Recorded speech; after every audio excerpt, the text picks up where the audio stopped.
club that continues to be vibrant and important to all of us, and evolves with the time. I'm about to now tell you, because Carolyn asked me to, about the market and try and be the new Skip and tell you about the market, the real estate market, in 2024. So with that, let's just begin. And I've got about 35 slides, so if I talk very fast and only briefly on each one, you'll know why. But feel free to interrupt me and ask questions. So this is New Canaan, and I just found this image. I couldn't get rid of the word text. This was the image, a heat map of New Canaan after the 2018 revaluation. And I just found that, and I found it interesting. Red means properties that decreased by at least 20%. And so everybody in the northeast and northwest in New Canaan that year had found that their properties had taken at least a 20% decrease in 5 years. Now think about that, losing in New Canaan, we have an expectation that things only go up, and they go up consistently, and how could I ever lose in real estate? So the rest of the slides are going to talk about a very different market, but I wanted to remind us of where we were back in 2018. And most of that loss, you'll see, was in the 4-acre zone. In town was starting to become in vogue. You start to see green, where along South Avenue was suddenly hip. Suddenly the split level from 1950 is being knocked down, and a $2-3 million house. That started in around 2018. This is New Canaan 2024. This is the first quarter report. And I'll just say that some of the highlights, you can't read them here, but you can see the graph, and you can see that the line is the prices, and the bar represents volume, but prices went up in New Canaan 27.5%. Sales increased since last year, surprisingly, 3%. Inventory is down year over year, 22%. And that's down from a pretty bad year last year in terms of amount. And 34 days marketing time. Condo up 8%, sale volume down 38.5%, and inventory down 61% for condos. Greenwich, are we an anomaly or no? We're consistent with Greenwich. Greenwich, we just saw we went up 29. Greenwich up 20.9. Sales down 10%. Inventory down 18.5%. And marketing time is down by a day.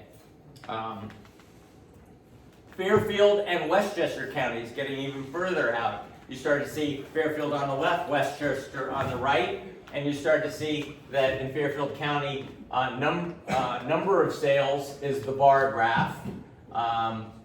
Single family is one of the dark lines, condo is the black line, and all is the blue line. And you can see that the prices are for condos, houses, and all are going, and rather consistently since 2020 have been rising.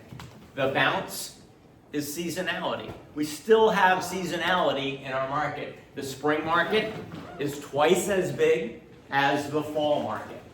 And in this, you really only see one market.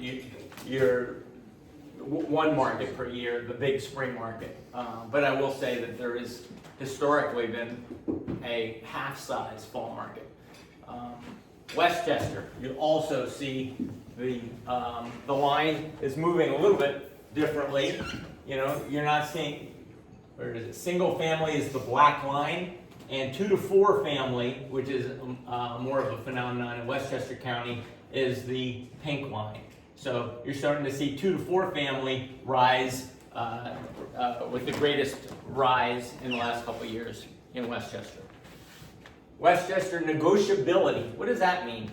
Well, minus 4% means that you have bidding wars, and when you're negotiable at 10% negotiability, then you've got maybe 10% wiggle room off the asking price. So we're starting to see negative negotiability for the first time. This is the listing discount and average sale price. So average sale price is rising, and negotiability has been bouncing around a bit, but negotiability has been between, say, 2% and -2%. Impact of rising rates and prices. So, this is home buyer housing payments are up 9% year over year. And what I mean by that is not only have prices risen, but rates have risen. And so you have the mortgage payment is both a combination of the more expensive house and a more expensive rate on the house. And that is what this is trying to show. So on March 31st, you had $2,700 at 6.8%. And just showing that 2021 line, 2022 line in red, 2021, 22, 23, and this so far in 24. So you see that each year, things are getting less affordable for our kids trying to buy houses, or Bill Walbert trying to buy a beach house. Fairfield County supply, you see, has pretty much come down to a point where it can't get any lower. So it's what I had written in one of the columns, the dead cat bounce, when you hit where you can't get any lower, and every time you see an uptick, you're like, oh, this could be a trend. Nope, that's the dead cat bounce. Dead cats don't bounce, so they just kind of bounce along the bottom. So we're not going to see this rise as a result of Fed action, or a rise because of a sudden change in inflation. Fed action, inflation, nope. We're going to start to see some of the reasons why that's flatlining in a moment when we talk about the lock-in effect. Bidding wars in Greenwich. Here's a slide I found which is showing that we're now hitting 50.9% of all deals in Greenwich are experiencing bidding war. And it's not unique to Greenwich, it's happening throughout Fairfield County. Greenwich supply in a steady decline.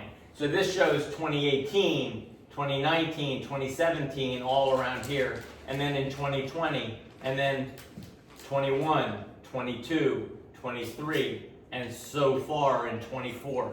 So that's the amount of supply, and you can see its movement. Like I said, you see a bump, that's the spring market, and that's the fall market. Should be two bumps, bump, bump. The fat line is the average.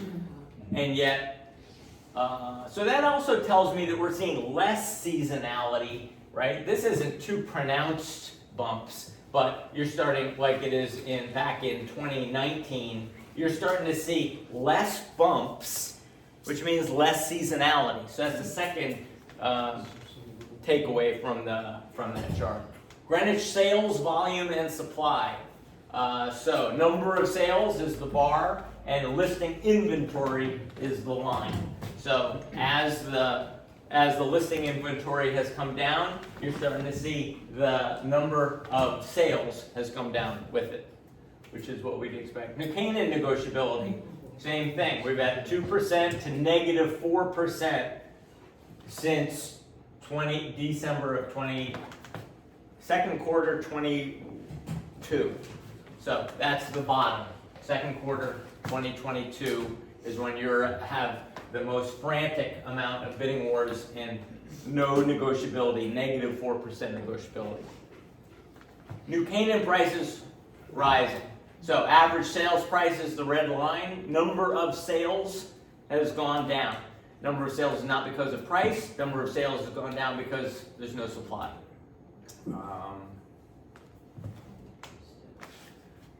I remember, I'm going to get off my slide. I remember not too long ago, Skip, help me out here, but we would have 250 houses for sale in New Canaan in a town of 7,000. We were starting to get nervous in 2015, 16, 17 when we peaked at 350 houses for sale in New Canaan. And I think when a client might come to you and say, well, I need to sell, I'm retiring, I'm leaving, sell my house. I remember telling them sometimes, you can reduce the price, but I don't know if there's anybody out there to hear it, right? If a tree falls in the woods and nobody hears it, who cares? You could reduce the price of your house $25,000, $50,000, and if there was no market, then you were going to just have to wait till somebody showed up. So it was a very different market with 250 to 350 houses on the market. Today, we have 58 houses on the market in New Canaan. So down from 351. 351 was the most. New Canaan supply decreasing. Mirrors the Greenwich phenomenon, where we have 2018, 17, 19 all behaving the same way. 2020 looked kind of like the average, which is kind of surprising. And then boom, 22. 21 is blue, 22 is red, and then 24 is this orange. 23 is the green, and then the orange. Fairfield County, same thing. So it's not just a phenomenon of wealthy communities or not wealthy. It's not a phenomenon of towns versus cities. We're seeing it uniformly. Fairfield County months of supply. We're down to less than 2 months of supply, about 1.7. That's a function of, well, who cares if you have 58 houses if that's the right number? Well, the fact is, if you've got only 1.7 months of supply, and you're selling 20 houses a month, then you've got 30 houses for sale, because remember, of those 58, some of them might be committed, and some of them. So the fact is, it sounds like 58 sounds pretty good if you've got 3-4 months of product. But if you've got 1.7, and in Fairfield County, that's the case. You've got 1.7 months of supply, 1.7 to 2. Fairfield County condo development. I thought that was interesting too. For all of you who think that we're going to just build, that Arnold Karp is going to build 100 condos here and 100 condos there, and there's other Arnold Karps all over Fairfield County, that we're going to grow our way out of this by building condos. Well, as you see, the blue is condo, and condo development is down, and it doesn't look like that trend is getting better. It doesn't look like I would have expected if we had a robust market on developers like the Corbin District who addressed us as an example, or CARP or any of the others. P&Z 2 nights ago, somebody said, I want to convert an office building on Main Street in New Canaan into 12 condos. So if that's happening all over Fairfield County as a response to no inventory, why isn't the condo number jumping?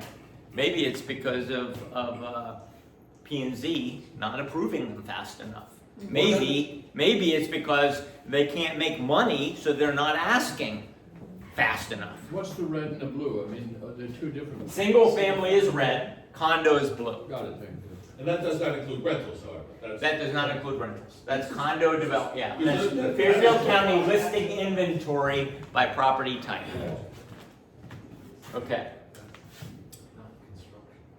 Some of these are kind of random. I found them, I think they're interesting. So one of the questions is, can this continue? So I found the U.S. recession probability falling. Now, Jamie Dimon said last week that he said this is wrong, that recession, that he thinks that we have a higher, degree of risk than this lets on. But according to this chart, our probability of going into recession is now down to 40%. I think Jamie thinks it's up here at 60%. Help me out, Bill. Well, it's interesting you should say that, because I've noticed a very interesting trend, which is Jamie Dimon is not accurate and correct nearly as often as he was when Doug Dooley worked at Jamie. So that's the correlation.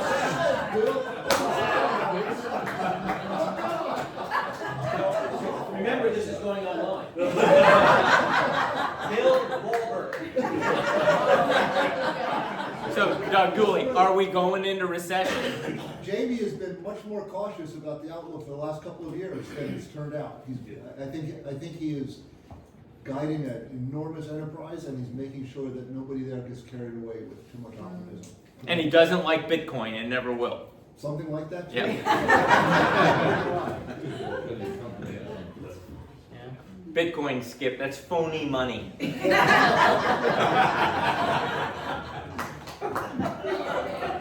Not like real estate where you can touch it. America's lag, Europe, Asia, and returning to the office. I thought that was interesting because we're a commuter town. We've got our train station. We've got not only a train station, but we've got the entire train comes right to us and has for 100 years. We need we need New York, don't we, in order to sell houses because those people work in New York? Well, apparently we're not returning to the office, so maybe that means that people will continue to buy houses out here because they don't have to commute in 5 days a week. So it's part of the decision-making process. When we were having difficulty selling those houses, remember slide 1, in the 4-acre zone, a lot of those people said, it takes me 9 minutes to get into town to get to the train. I can't get a spot in the lots because there's a 5-year waiting list. And so it's really too hard to commute from New Canaan. Well, if only 50% are now, we're at 50% requirement to go back to work in JP Morgan's offices. And JP Morgan is just one of the many who've said, you will come back to the office. We are definitely making that happen. One person suggested to me that that's probably Eric Adams in New York leaning on JP Morgan, Goldman, and the others and saying, you've got to put the word out here. I've got an office space crisis, and the New York economy depends on back to work. So we're going to have to see how this plays out. New Canaan and New York is not going back as fast as we thought. Mill rates, I put this out in the paper. Darien's at $17,000 for every $17,000 of taxes for every $1 million of assessment. We're going to be at 18.94 according to the current budget and the current what just got passed last week. So these are our closest, 18, 17, Greenwich is still down there at 11. Everybody else is over 25, right? Well, Rowayton 24, but Stanford 27, Norwalk 25, Fairfield 27, 29 in Wilton. Wilton, aren't they just like New Canaan? Apparently not. As long as they've got a mill rate of 29, they're going to continue to struggle with prices. Prices are directly correlated to mill rate.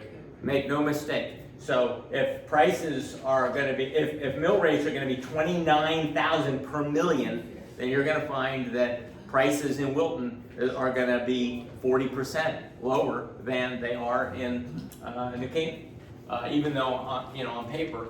The other thing was Wilton was always a little bit harder of a commute. We've just seen that that's now less of a factor. Zillow pricing a home. So this just came out like last week. And so how do you price this home? Zillow gives you a chart and says that this house is supposed to be worth $3.2 million. So homeowner put it out there at 3.3 because they saw my charts and they saw negotiability is down. And you know what? I wanted to point out that what happens is Zillow will chart and they'll put this every time something sells. So what's funny is that Zillow thinks a house is worth, in this case, $750,000, and when it gets sold, boom, at $1.5 million, suddenly they adjust. So Zillow adjusts. Zillow is reacting to what a house is listed for and is wrong 50% of the time. More than 50% of the time in this zip code, in this county, Zillow says they can't get within 10% of a house's value. So caution before you spend too much, put too much stock in Zillow. Are they wrong in both directions? They're both wrong in both directions. Which makes sense, because these are engineered houses, if you will, to go to a let, as opposed to so many communities where we're tract housing, and so it's easier to pick a price. Yeah, I mean, and you wouldn't think it, but I think it was, I learned from Cleveland, Dougal, and Arnold in Greenwich. And I said, what? North Street is North Street. And he wagged his finger. Tom Gorin wagged his finger at me and he goes, no. There's the high side of North Street and the low side of North Street. And I'm like, oh, does that matter? Oh, yes, that matters. You get sunny and you get breeze, and then you have all those people in the hole. And I'm like, in the hole? It says North Street and Greenwich we're talking about. But that's why two houses opposite each other on the same street can be very different. And Zillow doesn't capture elevation, apparently. Downsizing. Oh, that last chart was basically that Realtor.com, not to be outdone, and most people don't know this. Everybody knows that there's a Zestimate. But if you go to Realtor.com, they hedge their bets and they pull the collateral analytics, CoreLogic, and Quantarium numbers and show you a graph of all three, if you can find it. Hard to find, but if you can find it, they'll track you from all three national bureaus. So in this case, they're going to hedge their bets by having a 2.9 and a 3.3 on that same house. Downsizing. This is U.S. homes are getting smaller. Maybe not in Fairfield County, but in the U.S., we saw that they were 2,500 feet, and now they're 2,250 and going down. Are there any 2,200 foot homes left in New Canaan? I don't think so. The value, there's another reason that Zillow has difficulty pricing a home. The value of the land here can be up to 80% of a home's value. So you can have $1 million lot with what Zillow or the tax assessor calls a $200,000 house on it. So you could, and in that case, the number of square feet doesn't really matter. Zillow and Realtor.com have difficulty with that algorithm. They can't price land. They like to look at price per foot. And in New Canaan, that just doesn't work. So, downsizing. We are getting smaller. I wonder if that's a function of affordability. Median price per foot. Green is New Canaan. Blue is Darien. Westport is yellow. And Wilton is red. We just talked about the effective mill rate. Wilton, 340 per foot. Westport, 506. Darien, 599. New Canaan, 449. Wouldn't you think that once you bought your land, that the price, Scott Hobbs, would be the same to build that same house in all four markets? Well, that includes the land price. That includes the land price. So actually, one of the things driving all of this is that you'd be very hard pressed to build the house alone for those numbers. You can't build a house. Nobody could build a house for 340. I feel like Price is Right. No. Do I hear 599, Scott Hobbs? You start getting into it there, but Start getting into it.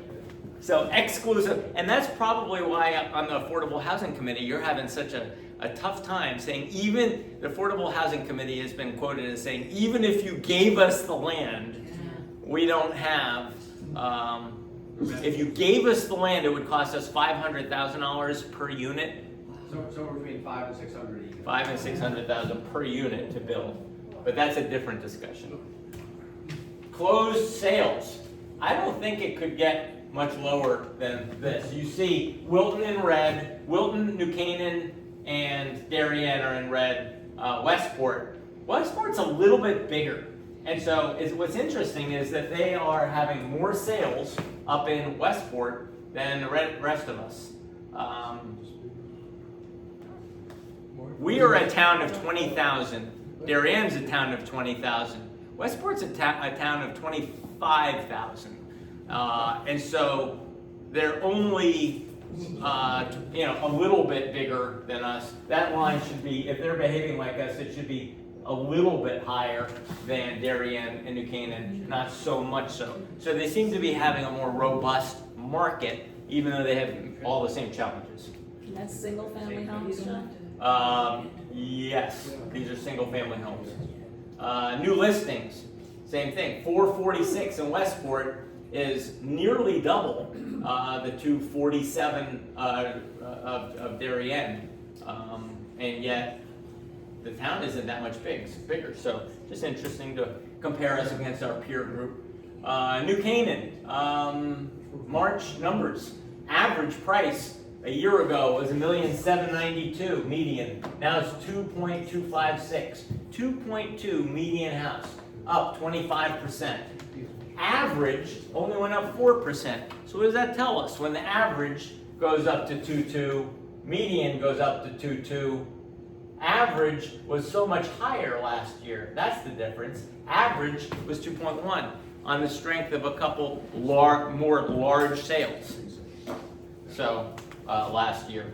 So median isn't affected by the what? The outliers. The outliers. Thank you. The labor market has rebounded since the Fed turned dovish. I don't really know what to say about this. So we're gonna just skip it. Labor market's wrong. Labor markets are affecting us, and I'll just say that. Mortgages. This only shows for the last couple months, but you can see mortgages aren't moving much and are not expected to for the next couple of years. New Canaan needs bonuses. Oh, I love this one. New Canaan needs Wall Street, and I thought that the average bonus of used to be $240,000 in 2021. Then it was 180. Now it's down to 176. So bonuses have been shrinking in a market that relies, I would say, Darien. Yes. I'm going to guess that 50% of Darien sales are Wall Street dependent. Doesn't mean you work on Wall Street. You could be a lawyer who relies on Wall Street, or a secretary or whatever, but 50%, because they have a direct line in, and anybody who works on Wall Street needs that commute, that Greenwich Darien commute. I would say we're at 25, 30% Wall Street dependent. So when bonuses get announced in January, February, guys like Skip and I who track this stuff, we know how to price a house based on the Wall Street bonus. We know whether there's any demand coming. How about high-priced, call it suburban employers, or high-paid suburban, like GE leaving and things like that? I think New Canaan used to be much more, back in the day, it was an IBM town. And we used to be more dependent on the Darien as an example. Why would you pay that premium to be that close to a train line if you were driving up to Fairfield? Has that hurt New Canaan, do you think? So when GE left, we all studied this, and we determined that at the time, in the teens, remember, when we had 350 houses for sale, adding 5 to 10 GE, high-paid GE executives was not enough to affect our market. So when 1 or 2 leaves occasionally, it hasn't affected our market. But when Wall Street as a whole catches cold, our market can catch cold. New York City Wall Street bonus compensation profit versus profit year over year. So again, you've got Wall Street bonuses are the red, and the Wall Street profits are the blue. So Wall Street profits, although off of their pandemic highs, are still kind of looking like the 2018, 17, 16, 15 period. So it doesn't look like a drastic situation. Bill? Mr. Dooley? The effects of lock-in. Yeah, let's talk about lock-in. So a lot of people have been talking about, well, I personally locked in on maybe the best day of the best month. I got a 2.25% 30-year, and I bought a house that was a short sale that had been vacant for 4 years, and been on the market. So I bought a house without competition, and I got a good rate. And I'm never leaving because I've got it. Because my difference is now 7% versus 2, I've got a 5% difference. So when we study the effect on John Engel, that's the red line, but over time, apparently John Engel's behavior goes down. So lock-in modeled effects over time, when studied by math whizzes, they say that shortly after you do this, you feel locked in. But over time, the lock-in effect diminishes. So this is delta rate distribution. So when you are, like me, over 3% difference between current rates and what you have, there's 70% of us are like me, 3% or more. That's never happened before. So this is the red was always, a 3% difference has always been in this sort of 10%. So now to have 70% of us at that 3. The next one is, that was -3. -3 to -2 is orange, And so, once you add up the orange and the red of more than 2, you're at 80% of everybody. Are you giving me the hook now? It's 1:30. Oh, it is. All What right. else do you have? You have one more. That was my last slide anyway. So that's New Canaan. And I was just going to ask if there was any questions. Yeah, go ahead. Thank you, John. Our team Awesome. is gonna meet, right after this meeting. We'll grab a table and have a. For grants, so Tom Ferguson's team is meeting for grants after. So in closing, I'd just like to say, with computers and the internet, this was not so hard to do. And I have to say that I cannot imagine having to do this in the days before computers and the internet, where you had to call around. So, hats off.